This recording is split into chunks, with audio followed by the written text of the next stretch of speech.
All right, everybody, this will be the audio version of my post on Norman Mailer's The Armies of the Night from johnpistelli.com, January 13th, 2022. Earlier this month, we heard vague and possibly unsubstantiated rumors that a major publisher was scuttling a book by Norman Mailer because a staffer had been offended by the title of his notorious 1957 essay, The White Negro. This semi- or pseudo-controversy reminded me that I'd never actually read an entire book by Mailer, though I'd done much browsing in his egotist miscellany Advertisements for Myself of 1959, where I'd first read the offending essay years ago.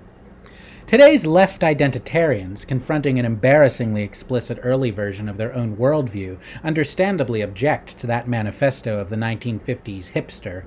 Mailer defines the figure of the white man as beat existentialist, walking the mean streets of Cold War America at its coldest, and contemplating an emancipatorily psychopathic act in supposed imitation of the so-called Negro who, quote, has been living on the margin between totalitarianism and democracy for 2 centuries, who could rarely afford the sophisticated inhibitions of civilization, and so he kept for his survival the art of the primitive.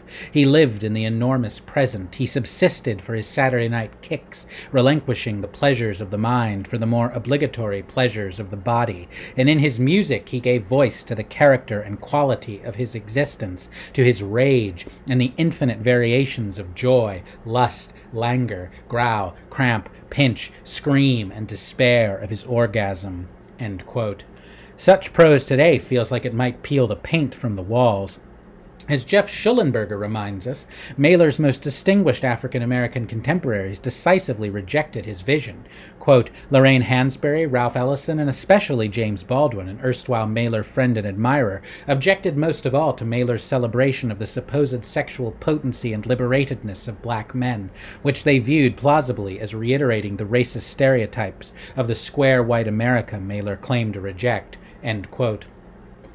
Hansberry, Ellison, and Baldwin were humanists of great cultivation, Marxist, liberal, Christian, but Mailer's argument, uncomfortable as it may make us in its phrasing today, and much as we can detect its troubling modernist provenance, Freud, Lawrence, was arguably ahead of its time as a proto-postmodern celebration of the decentered subject, resisting modern domination through the aleatory flows of his bodies, pleasures, languages, and desires.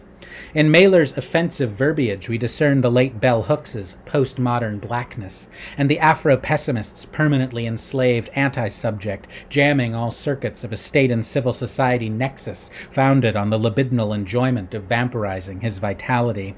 A gender-swapped Sula, accompanied by a plague of robins, struts between his lines, so it's no surprise to find Toni Morrison at the National Book Awards ceremony in 2005, allowing for his, quote, almost comic obtuseness regarding women and race, but nevertheless championing Mailer as a worthy adversary and a true original, and then literally hanging a medal around his neck. How could Morrison garland this would-be Bluebeard? And when it comes to Mailer's nearly murderous misogyny, Tomiwala Owolade informs us that Didion, Oates, Steinem, and, yes, Baldwin didn't especially object, which is no excuse, only contextualization. I assume she believed, as I do, that no matter what we might have been told by the suddenly recrudescent 2014 Tumblr girl, literary merit is not judged in courts, legal or moral.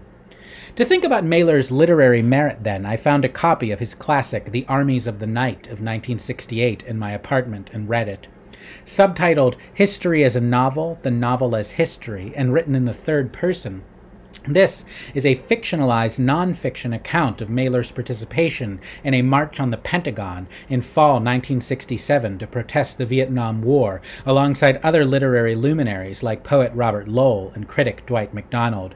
The 60s literary ferment of new journalism, gonzo journalism, and the non-fiction novel, in which writers like Capote, Woolf, and Didion also figured, obviously influenced Mailer's experimental pirouette across the fiction-non-fiction line and back again.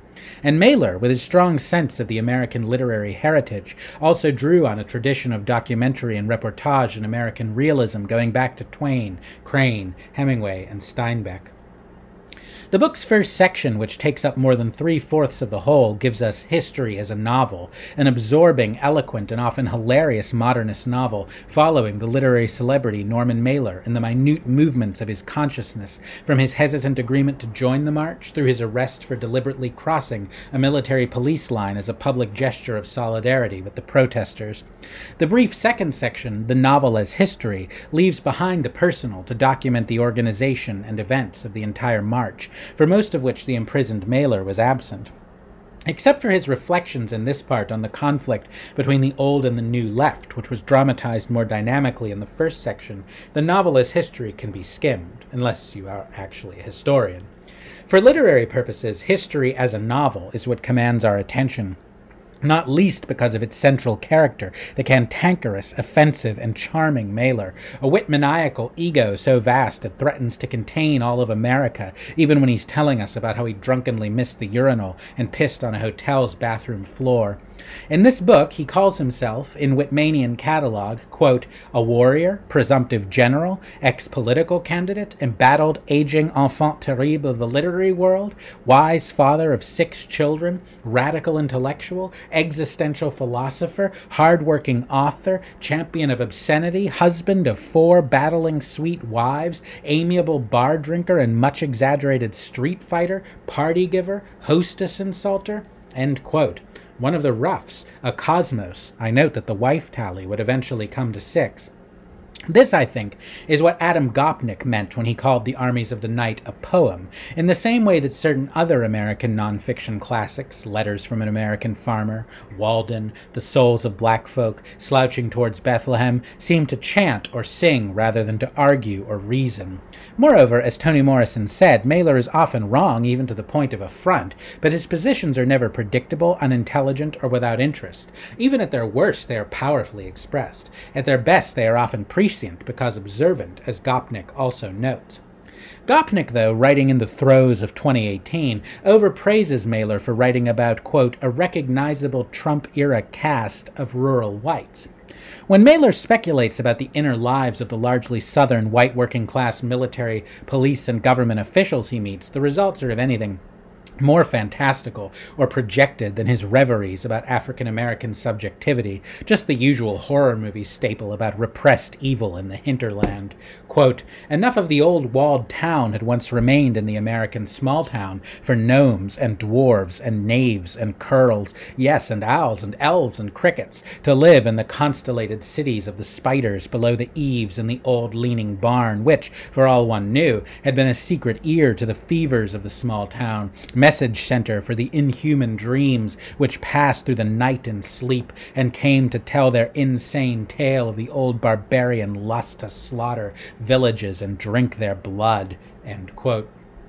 Gnomes, elves, talking spiders. Southern Gothic is one thing, but this is too far a flight of fancy even for the non-fiction novel. In any case, the villages of Vietnam were designated for slaughter by the best and the brightest, not by some insect pogrom spirit of the sticks. No, Mailer's triumph is ambiguously to observe and describe the changes in his own milieu.